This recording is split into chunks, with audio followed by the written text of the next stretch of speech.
Riker's Iron presents.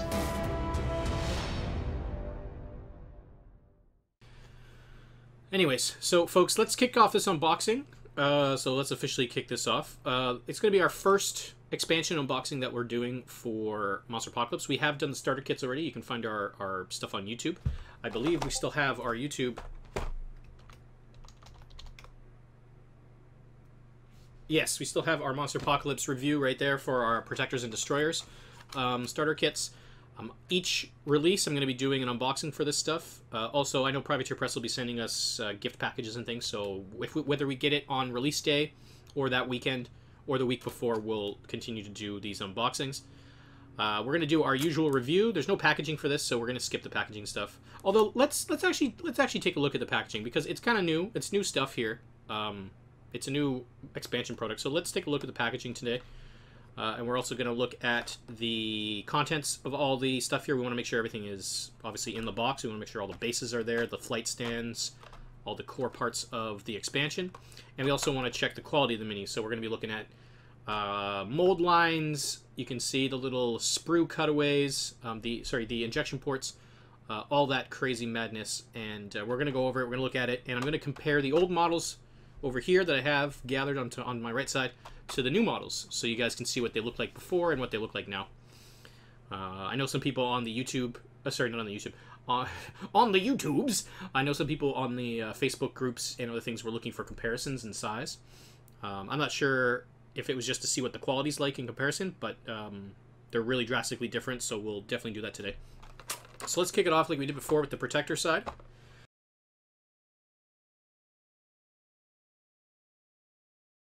We'll take a look at the packaging itself. So the packaging is new stuff from Privateer Press because we've never seen this stuff before. It's obviously different than our War Machine and Horde stuff.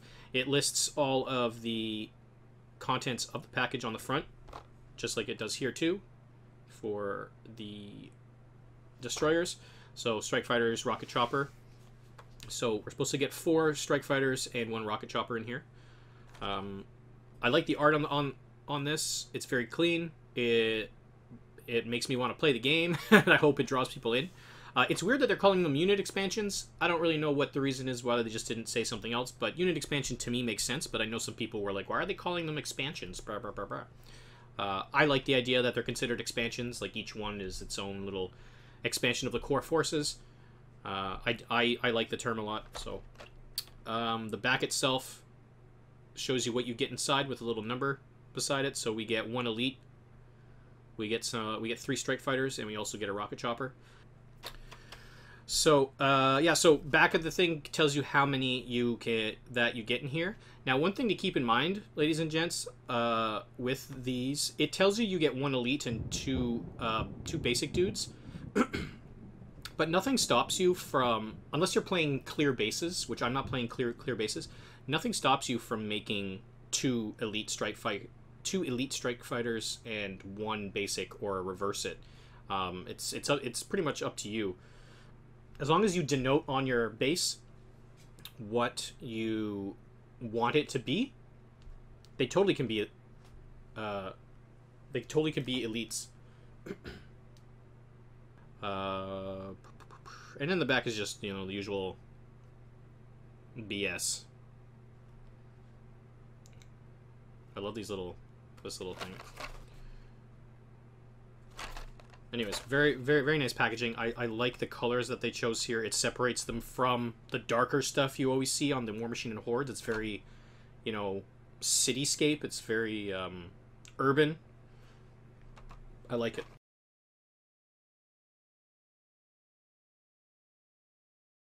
Let's pop this open. We'll see what's inside. Hopefully we'll have, like on the back here, hopefully we'll have the 4 Strike Fighters, the Rocket Chopper, an elite base, 4 basic bases, and a bunch of flight stands in here, 1 for each model, because these guys are flyers. So let me pop them. Oh yeah, we also have the cards. I forgot. We also are expecting the cards, which they don't list in here, which they clearly have the cards here.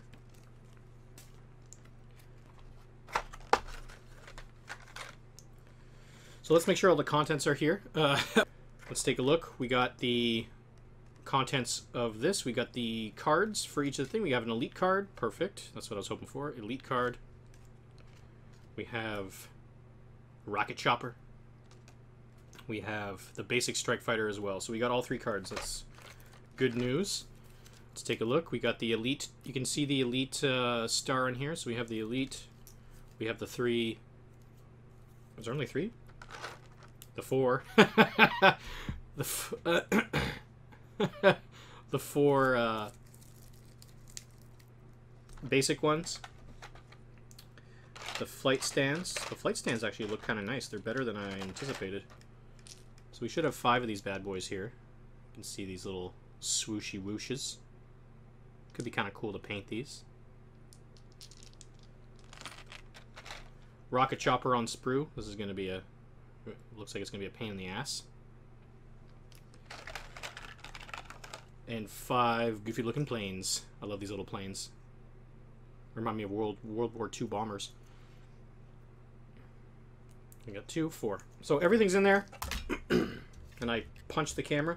So everything is in the package, which is good. Sometimes these, especially on launch days, or new stuff, you end up with misprinted things or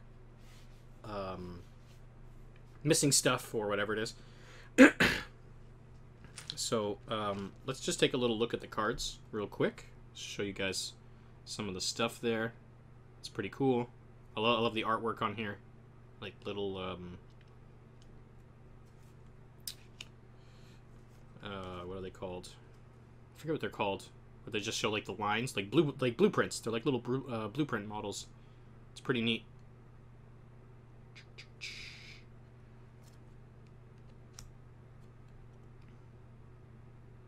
Rocket Chopper looks really awesome in this. Look at that picture. That looks so cool.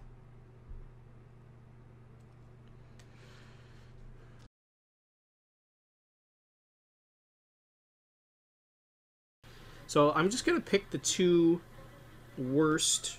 I'm going to pick 2 models like we did during the other unboxing. I'll pick one good and one of the worst ones, and we'll compare the 2. So you can kind of get an idea of what's in between. We'll take a look at the fighter jets. Pick the worst one and fucking break it. Yeah, you guys both dropped at the same time. It threw me off. So this is the flight stand. I mean, there's not much to the flight stand. There is a really bad mold line along here, along the bottom. Which I guess if you want to sand this off and get rid of that mold line, it's going to be kind of hard to remove it without damaging the clarity of the model. But I guess with this part being smoke, it really doesn't matter. You can kind of scratch it up a little bit and make it a little rough. Or smoke or dust or debris or whatever you want this to represent. It is really nice. These flight stands are way better than I expected. Oh, wow. I thought that was hollow. That's not hollow, ladies and gents. That's solid. That's just nice and clear. It's like, oh, it's... And then, whoop. Pretty cool. I dig it. Very nice. So the flight stands are pretty nice. I mean, there doesn't seem to be any problems. I mean, there is a back thing right here as well, I guess, where they cut away the sprue. But overall, it's okay. It is going to be a little bit of a problem getting that off there. Let's look at the 2 strike fighters I've chosen. Let's look at the best one, and then we'll look at the worst one. So this one has the least amount of flash, the least amount of severe little injection ports. So let's take a little spin. The detail on this is really nice. I love all the panel lines. It's going to be really fun to paint those in. I'm looking forward to doing that. I'm looking forward to doing some nose art on some of these. Maybe doing some cool design on the little engines here. So let's look for it. There doesn't seem to be any bad mold lines or anything like that, but these injection ports here are really hefty. On these little brittle parts, especially on the wing, it's going to be really hard to get them off without either breaking the wing off. So you're going to have to be really super careful getting those off. Here it's not so bad. It's on the underbelly. It's on a rounded part, so you can really shave it down and make it nice and smooth again. One thing I'm happy they did not do was I was worried they were going to cross them over with the panels here. Like you see, like the little panels. I was worried that there was going to be one that goes through there, and then you have to carve that in there. So that's so this is definitely the best one of the bunch. There is a little bit of a mold line running through here, but it's minimal and it's nothing really to write home about. But yeah, so this is probably the best one in the group. Not too shabby. Worst one in the group, this guy. Comes with a little bit of flash, a little bit of a mold shift here. Again, mold line through here. A little bit more salvageable than our previous bad mold line ones, but overall, I guess it's okay. Especially on these rounded parts, it's totally fine. We'll just sand it away.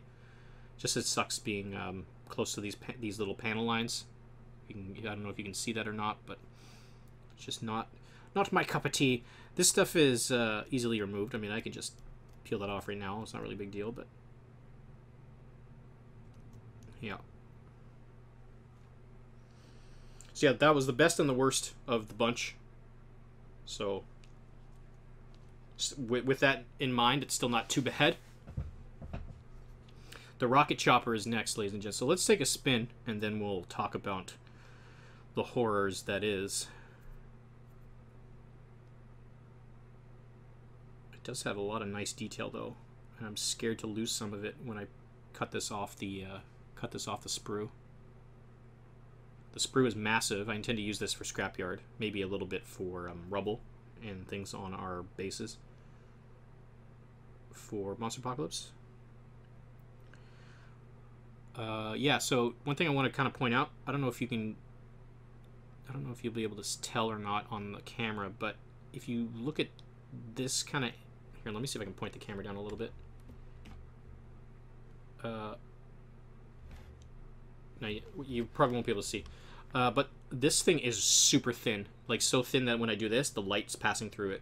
So cutting this part off of the sprue is going to be very delicate, very difficult, and it's such a thick, monstrous piece of sprue that I'm scared to. It's going to be like cutting it off first further away and slowly sanding it down. There is a lot of injection ports on this. I'm a little disappointed in this model particularly. I was most excited to paint this model, but now I'm kind of nervous and scared about all the sanding. Here is not so bad. This is an okay one because this is easily removed and sanded. It is a little hefty, but I don't think it's going to cause us too much of a problem. The ones in the blades here are going to be a pain in the ass, but again, they're in kind of a flat surface area, so you can, if you are delicate enough, you can get it off and sand it away. I just don't know how I'm going to do it, because if you kind of check it out, these are really flimsy. They're a lot harder than our previous ones, or the previous edition of the game, which I'll show you their models side by side in a second. Okay, so let's do a size comparison, and then I'll give a little review at the end of this. So our strike fighter here, you can see the old versus the new. This is the old one, obviously. The size difference is bananas, like. And honestly, I kind of like their flight stance for this a lot more. I like the straight, like, whoosh rather than the curve. The curve is kind of cool for helicopters and stuff, but I feel like this represents like them flying really fast a lot better. I might actually just cut these off and use them. Yeah, so size comparison, you can see that there, and detail-wise is night and day. Like just look at that. There's a few panel lines on this, and then this has like literally everything you can imagine on there. And the rocket chopper.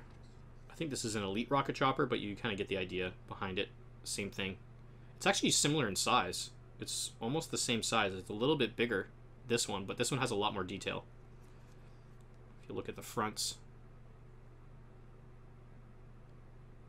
they're very, very, very similar. They didn't really change much on there. I like that they shrunk this down and made this a little bit more helicopter-y and not so like giant chubby nub thing.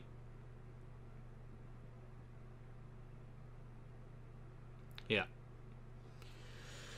So, what are my thoughts on the first guard expansion? First guard expansion, the strike fighters are really good. They have some injection port issues, but not bad injection port issues. They just have a lot of injection port stuff to remove.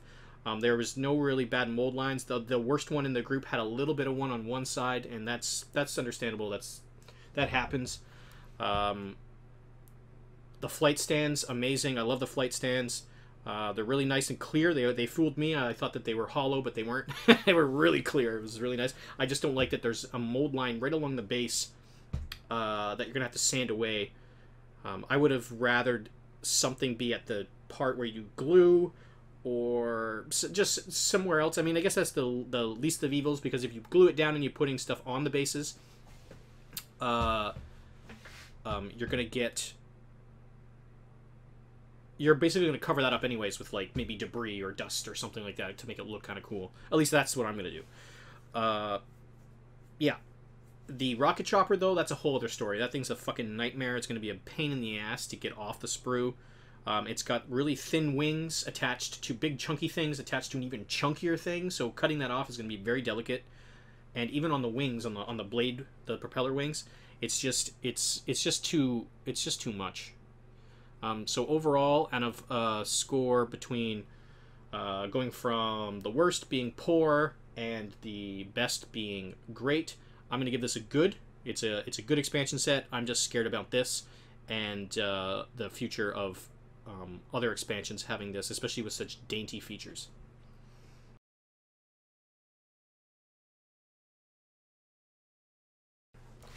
Okay, ladies and gents, let's kick off the first Destroyers expansion. Surprisingly enough, this one was cheaper, which I found kind of strange, because it came with, I guess because maybe the flight stands increased the cost of the models themselves for the Destroyer, or the Protector one, but this has a more variety of models. It has three different types of models in here, and I really, really like that. The packaging itself is exactly the same as the other one. It just has more descriptor on here. So you have Chompers, you have a Destructomite, you have an Explodahawk within the contents of this, which is pretty damn cool.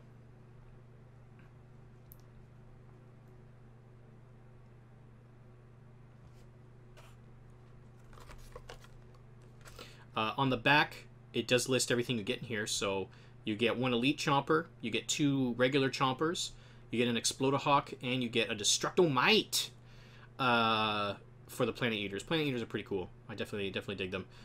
Same thing as before, all the usual stuff. Again, I really like the packaging on this. I like what they did with it. It has a good feeling to the game itself.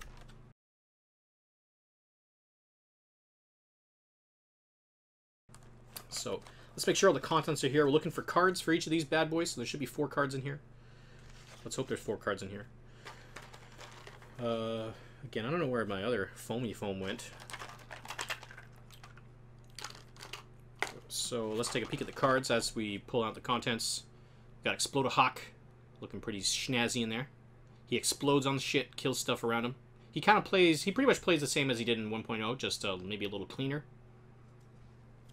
Yeah. Destructomite, all-terrain flank. He's more of a support piece this time around, but he is pretty brawly. He's like an in-between. I feel like he's a little bit of an in-between support and melee unit.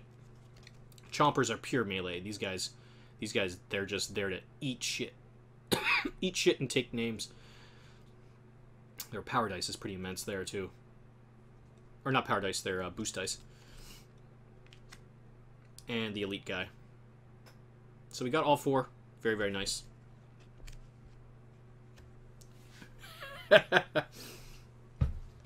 I'll read out Kaya's comments in a second.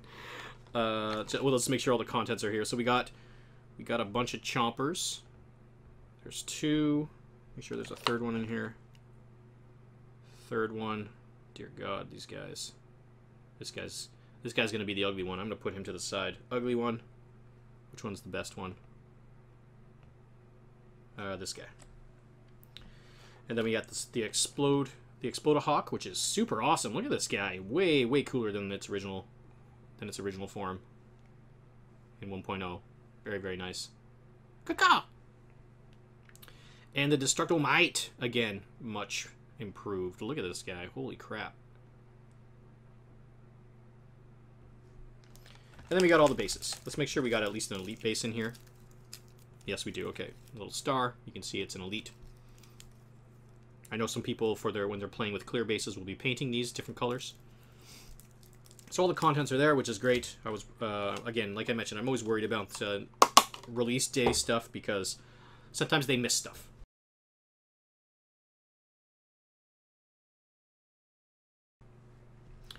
So let's take a peek. Let's take a peek at the best and the worst of the Chomper doodles here. You can already kind of see the elephant in the room, but let's take a look at the best one first. So he's very simple. He's way simpler than the other dudes in the previous releases. His face is very weird. He almost looks like a chibi model. There is a little bit of mold line going down here. The injection ports on this guy are fucking massive. Jesus. Like, look at that. I don't even know what that is. That's basically half the model is just an injection port sprue cutoff. A little bit of mold line underneath the claw there. And an injection port on the tail end. But the detail's all there. Everything's nice and crisp and clean. There's nothing that's really too badly merged or squished. Even his bent arm here, that's looking like he's, like, you know, walking. Doesn't look, I kind of wish one of them had their mouth open. But pretty nice. And the worst nugget, the worst of the worst, the bastard child that we feed pancakes under the door is this guy right here. Boom, there he is. He's just got, like, sprue attachments everywhere. He's got a mold line running all the way up and around. Thankfully, it's along a really sharp edge here. Easily sandable, easily removable.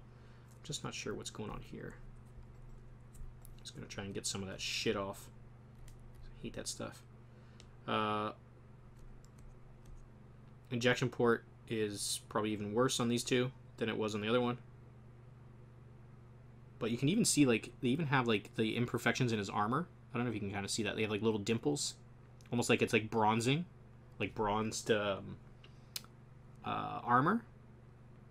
I'm doing mine in color shift armor, so we'll probably might even do a little bit this weekend on our previous stuff that we started painting. So that's those two there. Let's take a look at the Explodahawk. The Explodahawk, whoopsie doodle. I'll show you guys the comparisons to the old models in a second, but the Explodahawk is just beautiful. Well, I mean, not so much for my particular mold, but just the detail itself is just really nice. Looks really clean. There is a really shitty mold shift right here, kind of running up here with the injection right there. It's not, I mean, it isn't an annoying spot, but it's thin enough to be, like, repairable and easily, it's just a matter of taking the time to go do it, which I know it's, like, part of the hobby, but it's annoying to have to do all that shit right off the bat when you want to start playing or painting. And that trend continues all the way up through here, too. Thankfully, it kind of disappears right around there. But I really like the muscles on here, the little front belly area. The face is really nice. It looks like a bird or a sparrow or something like that. Pretty cool. I could see some people using these for conversions in the Retribution. So you'd have, like, this armored bird or something, like, attacking people. Or, like, something on like the shoulder of somebody. Really nice. So that's not so bad. The Destructomite. Oh my god, this guy is my favorite in this little box. I love this dude. Like, look at this guy. He's just like this fucking beast. This is gonna be so much fun to paint. Looking forward to doing, like, using multiple color shifts into here and getting some highlights right on the edge of these. There's no real bad on the model, like, injection things. It's just on the little feet here.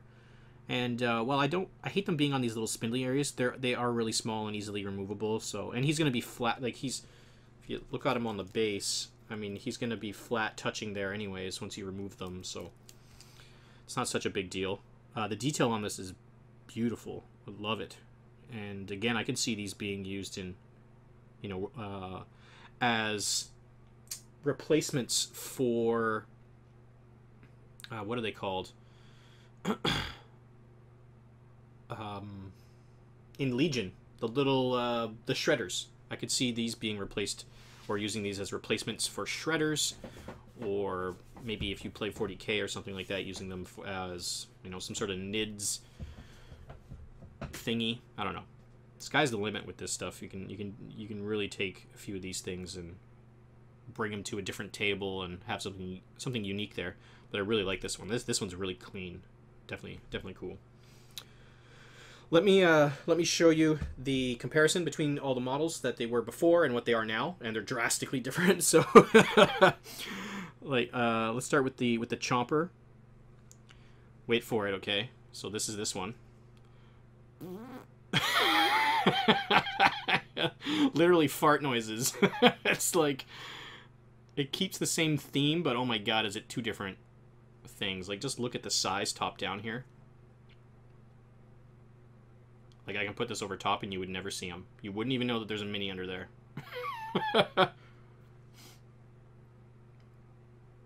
The detail is immensely better from the previous model. And also the painting will be immensely better. I'll show you the Explode-A-Hawk. And after I do this, I'll jump into chat for stuff. So there's the Explode-A-Hawk. They're still kind of the same size. Thankfully not as bendy. They still share the same kind of theme and elements on it, which is really nice. But they just upped it so much.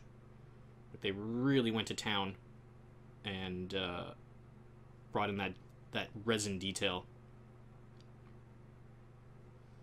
Size-wise, though, from the top down, they're pretty close.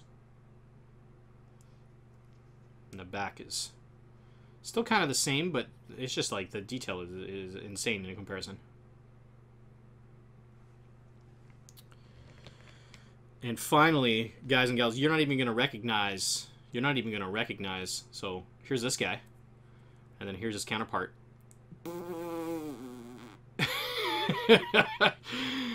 Like, just look at the difference.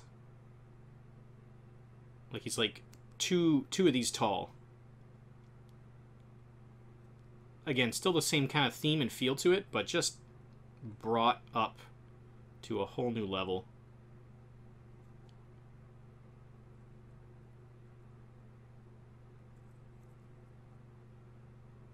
And again, the size, like, you can put them over top and you wouldn't even know it was there. It's pretty cool.